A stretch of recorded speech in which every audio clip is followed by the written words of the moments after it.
Welcome back to the Nepali Diaspora Network podcast, the place to be if you want to stay up to date on all things Nepal. We've got the news, the views, and of course the insights you won't find anywhere else, especially for our global Nepalese community. Yeah, it's been one of those weeks, hasn't it? It really has. So much going on, from internal disputes that are really rocking the NRNA to the kind of mixed bag of progress we're seeing in Nepal in terms of like development projects and the economy. Definitely a lot to dive into.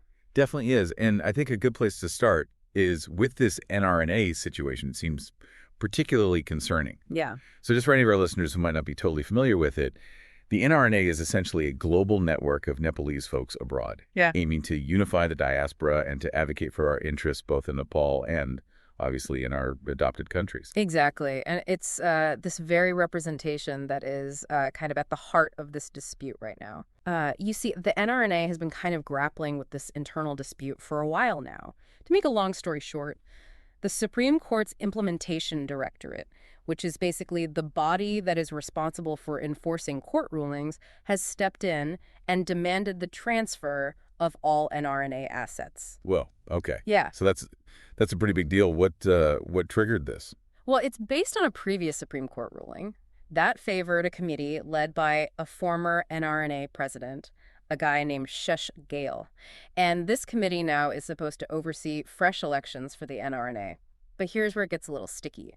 A subsequent Supreme Court decision actually annulled that first ruling and recognized Dr. Badri KC as the current legitimate president. Okay, so hold on. So the Implementation Directorate's trying to enforce what's essentially an outdated ruling. It seems that way, yeah. That seems like a recipe for disaster. Yeah, it definitely throws a wrench into the works. Dr. Casey and his committee are obviously upset. They're accusing the directorate of what they call, quote, court manipulation. They say they've informed the directorate about this latest ruling, but it seems to have fallen on deaf ears. So what happens now? Does Dr. Casey just, hand over the reins? He's not going down without a fight. Right. He's already said he's planning to take legal action against the directorate's decision. And you know what? This isn't just some internal squabble. This legal battle could actually paralyze the entire NRNA. It could prevent them from effectively advocating for the diaspora's interests and, potentially even fracture the community itself. Right, and that is the worrying prospect here. For sure. I mean, this just shows you how important, good governance and transparency are. Absolutely. For these organizations, for them to be able to effectively represent our interest and to keep the global Nepalese community unified. Precisely. Yeah. This kind of infighting only weakens their position, and ultimately it hurts their ability to support the diaspora. 100%. Yeah. Well, let's shift gears a little bit and talk about some of the more positive developments, particularly when it comes to Nepal's, development. The Gautam Buddha International Airport, GBIA in Payahawa, for instance, seems to be picking up steam. We're seeing an increase in international passengers, which is definitely a positive sign. Oh, absolutely. The fact that airlines like FlyDubai, Jazeera Airways, and Thai Air Asia have resumed flights, it's definitely contributed to that growth. It's really great to see GBIA, which had faced some closures and stuff, finally living up to its potential as this gateway to Lumbini and a key transportation hub for the country. It's all about those connections, right? Yeah, absolutely. Opening up Nepal to more international markets and making it easier for people to come visit and for trade to flow. Speaking of new airports, how does Pokhara International Airport doing? I heard they're gearing up for their first international flight. Yeah, that's right. Himalaya Airlines is set to launch a weekly service to Lhasa, starting on March 31st. It's a pretty big deal for the airport, but I think there's a kind of a cautious optimism surrounding it. Cautious? Why the hesitation? This seems like it's got to be a step in the right direction. It is, but a single weekly flight to one destination.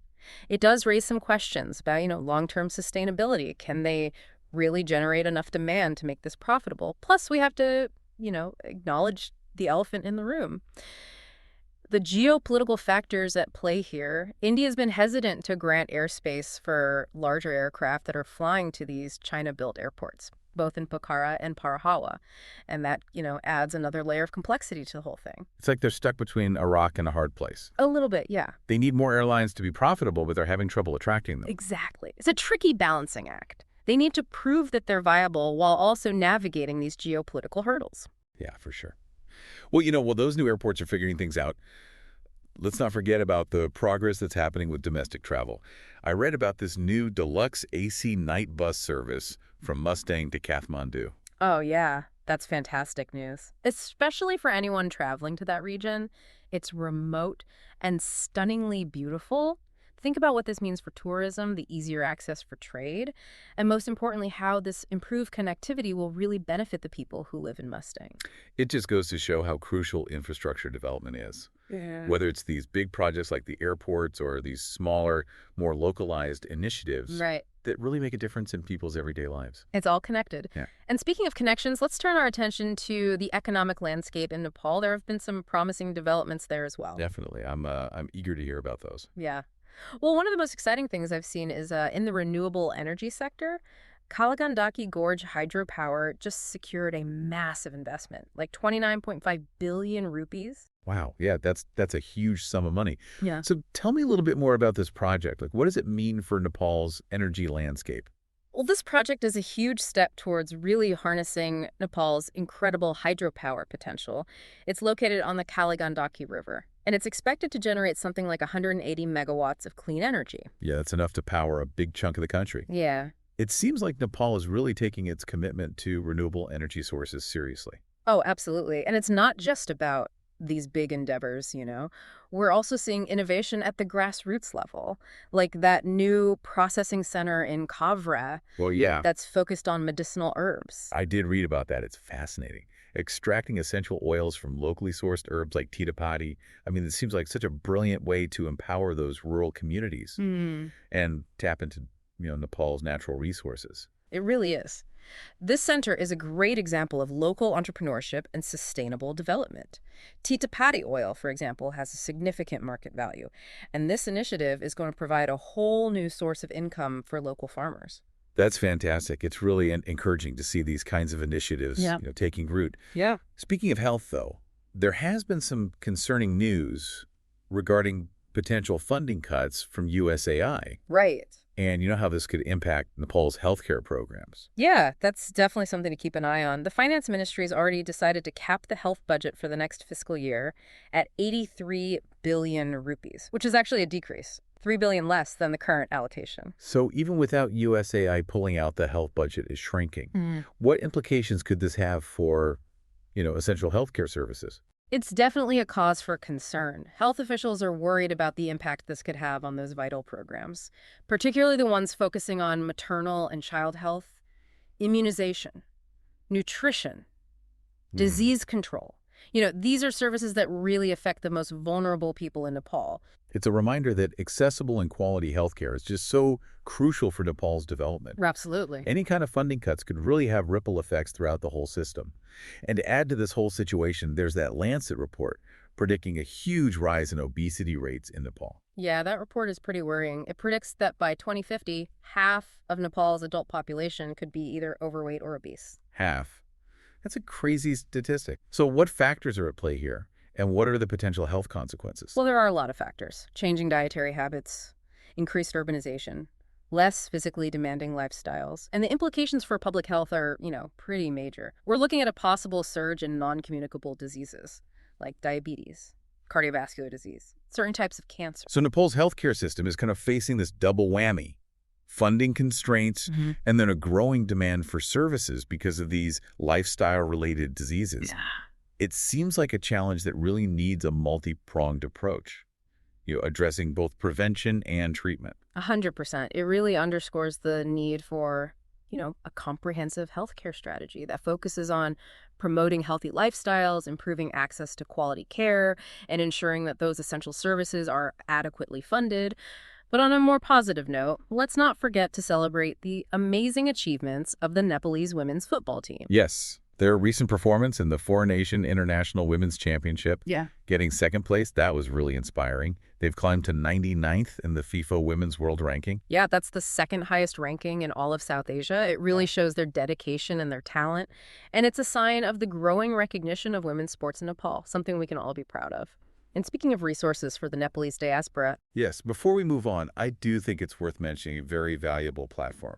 Yeah. Especially for our listeners in the UK. Yeah, if you're living in the UK and looking to connect with other Nepalese folks, whether it's for housing jobs or even just events, Balayat.uk is a great It resource. sounds like a really valuable platform. So Mhm. the Nepalese diaspora in the UK, I'll definitely have to check it out and spread the word. Well, it seems like we've covered a lot of ground today, exploring all these different developments that are impacting Nepal and the, global Nepalese community. It's been quite a ride. From those internal struggles within the NRNA to the progress we're seeing in renewable energy and, the kind of mixed bag of advancements in transportation. Definitely a lot for our listeners to think about. Yeah, and I think the NRNA dispute in particular really underscores how important strong leadership is. Hmm. And, transparent governance within these organizations that represent the diaspora, their ability to actually advocate effectively for us really hinges on unity and a clear vision. Right. And while the growth of those international airports, GBIA and Pokhara International, is definitely encouraging, it also shows how important it is to think strategically and to understand those geopolitical realities if they want to succeed in the long run. And we can't forget about those potential funding cuts from USAA and how that could impact Nepal's healthcare system. On top of the projected rise in obesity rates and the health challenges that come with that, really emphasizes the need for, being proactive in strengthening healthcare infrastructure and promoting healthy lifestyles. It's a complicated situation for sure, but it also shows how resilient and dynamic Nepal and its people are. Definitely. There's this constant, back and forth between challenges and opportunities. And as always, we encourage our listeners to stay informed, stay engaged, and stay connected with what's happening. And for those who want to explore these topics further, or, maybe find ways to contribute to the well-being of Nepal and the global community, peopleatdiaspora.net is a great place to start. Absolutely. And as we wrap up, here's a final thought for you all to consider.